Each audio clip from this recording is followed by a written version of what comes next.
Welcome to Isha's Kitchen. ഞാൻ വന്നിട്ടുള്ളത് restaurant style chicken ഹണ്ടിൻ്റെ recipe ആയിട്ടാണ്. പണ്ട് കാലത്ത് ഈ ചിക്കൻ കറി ഉണ്ടാക്കിയിരുന്നത് കുറച്ച് വട്ടത്തിലുള്ള അധികം ആഴമില്ലാത്ത മൺപാത്രത്തിലായിരുന്നു. അപ്പോൾ ആ പാത്രത്തിനാണ് ഹണ്ടി എന്ന് പറയുന്നത്.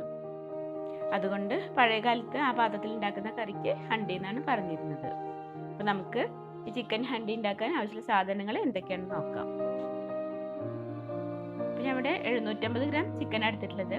അതിലേക്ക് 2 മീഡിയം സൈസ് സവോള കനം കുറച്ച് അരിഞ്ഞെടുത്തിട്ടുണ്ട്. പിന്നെ 1.5 ടേബിൾ സ്പൂൺ ഇഞ്ചി വെളുത്തുള്ളി പേസ്റ്റ്, 5 പച്ചമുളക് ചെറുതായി കട്ട് ചെയ്തെടുത്തിട്ടുണ്ട്. പിന്നെ 1/2 കപ്പ് തൈരും 1/2 കപ്പ് ഫ്രഷ് ക്രീമും എടുത്തിട്ടുണ്ട്. പിന്നെ ഇവിടെ ഉപയോഗിക്കുന്നത് പശു നെയ്യാണ്, 2 ടേബിൾ സ്പൂൺ എടുത്തിട്ടുണ്ട്. പിന്നെ 2 തക്കാളി ചെറുതാക്കി അരിഞ്ഞെടുത്തിട്ടുണ്ട്. പിന്നെ മുളക് പൊടി 1 ടേബിൾ സ്പൂണ്, മഞ്ഞൾപ്പൊടി 1.5 ടീസ്പൂണ്, പിന്നെ നല്ല ജീരകത്തിൻ്റെ പൊടി 1 ടീസ്പൂണ്, പിന്നെ ക്രഷ് ചെയ്തിട്ടുള്ള മല്ലി, ഫ്രഷ് മല്ലി ക്രഷ് ചെയ്തിട്ടുള്ളത് 1.5 ടീസ്പൂണ്, പിന്നെ 1 ടീസ്പൂൺ ഗരം മസാലപ്പൊടി, പിന്നെ കസൂരി മെത്തി 2 ടീസ്പൂൺ. ചിക്കൻ കറി വെക്കാൻ വേണ്ടി ഞാൻ ഒരു പാൻ അടുപ്പത്ത് വെച്ചിട്ടുണ്ട്. അതിലേക്ക് ഞാൻ എടുത്തു വെച്ചിട്ടുള്ള പശു നെയ്യ് ചേർത്ത് കൊടുക്കുന്നുണ്ട്. 2 ടേബിൾ സ്പൂൺ പശു നെയ്യ് ചേർത്ത് കൊടുക്കുന്നുണ്ട്. ഓയിലിൽ വേണമെന്നുണ്ടെങ്കിൽ നമുക്ക് ഉണ്ടാക്കാം കേട്ടോ, പക്ഷേ പശു നെയ്യിൽ ഉണ്ടാക്കുമ്പോഴാണ് കൂടുതൽ ടേസ്റ്റ്. ഇനി പാനിലേക്ക് നമ്മൾ അരിഞ്ഞു വെച്ചിട്ടുള്ള സവോള ഇട്ട് ചെറിയ തീയിൽ നമുക്ക് ഒന്ന് മൊരിയിച്ചെടുക്കാം.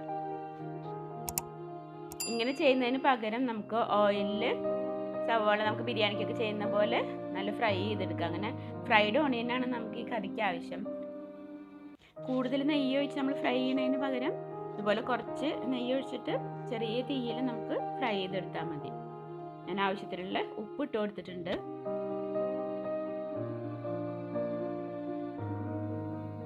കുറച്ച് ടൈം എടുത്ത് ചെറിയ തീയിൽ ഉണ്ടാക്കുമ്പോൾ തന്നെ കേട്ടോ ഈ കറിക്ക് നല്ല ടേസ്റ്റ്.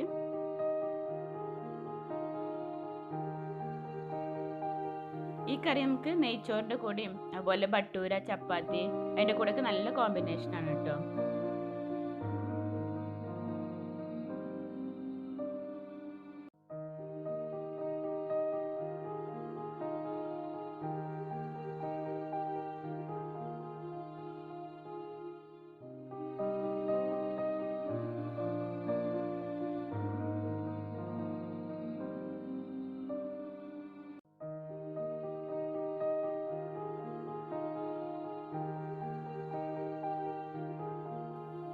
ഇപ്പോൾ സവാളൊക്കെ നല്ല പാകത്തിന് മൊരിഞ്ഞ് വന്നിട്ടുണ്ട്. ഇനി നമ്മൾ എടുത്ത് വെച്ചിട്ടുള്ള ഇഞ്ചി വെളുത്തുള്ളി പേസ്റ്റ് ചേർത്ത് കൊടുക്കാം.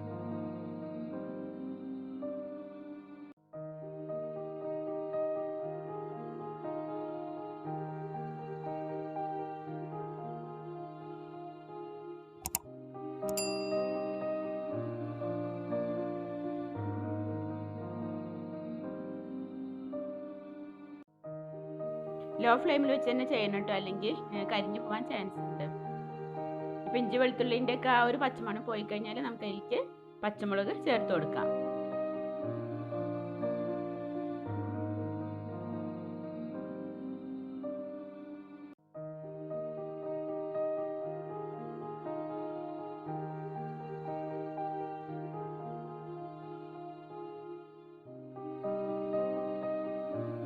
പച്ചമുളക് ഞാൻ ഇവിടെ 5 എടുത്തിട്ടുള്ളത്. നമുക്ക് എരിവ് കുറവ് മതിയെന്നുണ്ടെങ്കിൽ പച്ചമുളകിൻ്റെ അളവ് കുറയ്ക്കാം കേട്ടോ.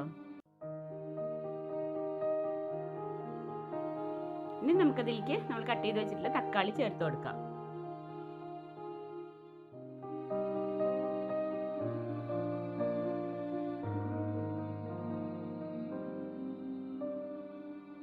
ഇപ്പോൾ തക്കാളി നന്നായി വഴന്ന് വന്നിട്ടുണ്ട്. ഇനി നമുക്കിതിലേക്ക് നമ്മൾ എടുത്ത് വെച്ചിട്ടുള്ള മസാലപ്പൊടികൾ ചേർത്ത് കൊടുക്കാം. നമ്മൾ ക്രഷ് ചെയ്ത് വെച്ചിട്ടുള്ള മല്ലിയാണ് ഞാൻ ആദ്യം ചേർത്ത് കൊടുക്കുന്നത്.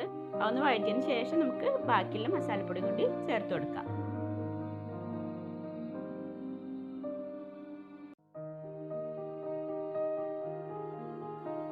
മസാലപ്പൊടികളൊക്കെ ഇട്ട് ലോ ഫ്ലെയിമിൽ നമുക്കതൊന്ന് പച്ചമണം മാറുന്നവരൊന്ന് വഴറ്റിയെടുക്കാം.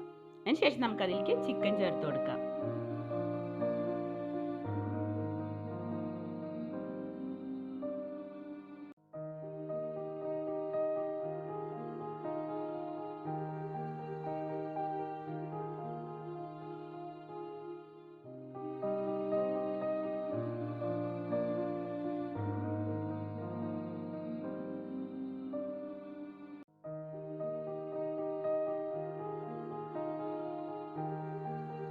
ഇപ്പോൾ മസാലൻ്റെ പച്ചമണമൊക്കെ പോയിട്ടുണ്ട്.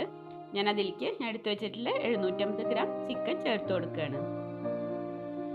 നമ്മൾ എടുത്തു വെച്ചിട്ടുള്ള തൈരും കൂടി ചേർത്ത് കൊടുത്തിട്ടുണ്ട്.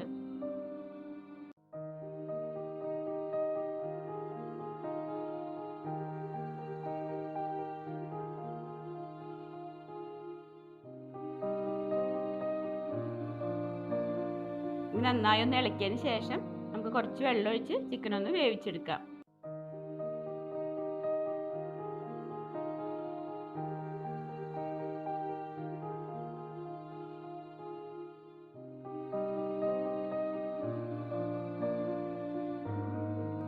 ഇപ്പോൾ ചിക്കനും മസാലയൊക്കെ നന്നായി മിക്സ് ആയിട്ടുണ്ട്. ഇതിലേക്ക് ഞാൻ കുറച്ച് വെള്ളം ഒഴിച്ച് കൊടുക്കുന്നുണ്ട്. അതിന് ശേഷം നമുക്ക് മൂടി വെച്ച് വേവിച്ചെടുക്കാം.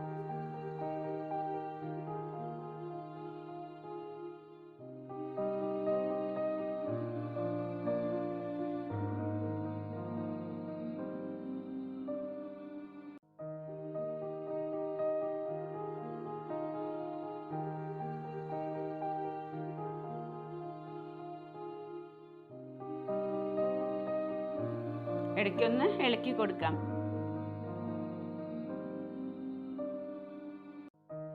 ഇപ്പോൾ ഒരു പകുതി വെന്തിട്ടുണ്ട് ചിക്കന്. ഇനി നമുക്കിതുപോലെ തന്നെ ലോ ഫ്ലെയിമിൽ വെച്ച് ഒന്നുകൂടി വേവിച്ചെടുക്കാം.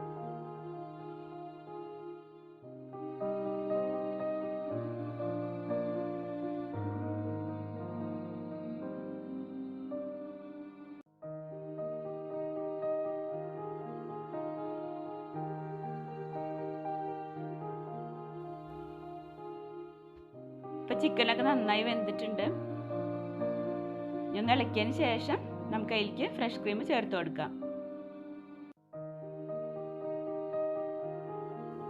അപ്പോൾ ഞാൻ ഇവിടെ 1/2 കപ്പ് ഫ്രഷ് ക്രീമാണ് എടുത്തിട്ടുള്ളത്. അത് ഞാൻ ചിക്കനിലേക്ക് ചേർത്ത് കൊടുക്കുന്നുണ്ട്.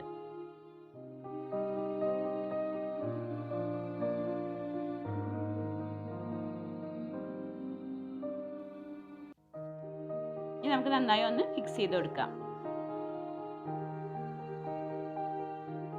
നമുക്ക് ചേർക്കാനുള്ളത് കസൂരി മെത്തിയാണ്. അപ്പോൾ ഞാൻ 2 ടീസ്പൂണാണ് എടുത്തിട്ടുള്ളത്. അത് നമുക്ക് കറിയിലേക്ക് ചേർത്ത് കൊടുക്കാം.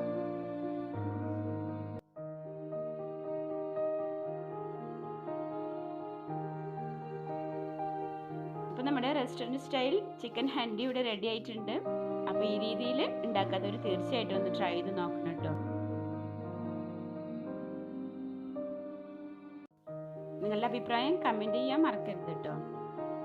നിങ്ങൾക്ക് എൻ്റെ വീഡിയോ ഇഷ്ടമായിട്ടുണ്ടെങ്കിൽ ഫ്രണ്ട്സിനും ഫാമിലിക്കൊക്കെ ഒന്ന് ഷെയർ ചെയ്യണേ. ഇൻഷാ അല്ലാഹ് മറ്റൊരു നല്ല റെസിപ്പി ആയിട്ട് വരാം. Thank you.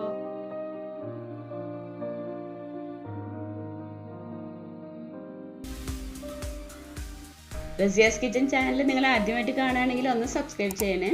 തൊട്ട് കാണുന്ന ബെല്ലൈക്കനും കൂടി ഒന്ന് ക്ലിക്ക് ചെയ്യാം. അപ്പം ഇനി അടുത്ത വീഡിയോയിൽ കാണാം. Thank you.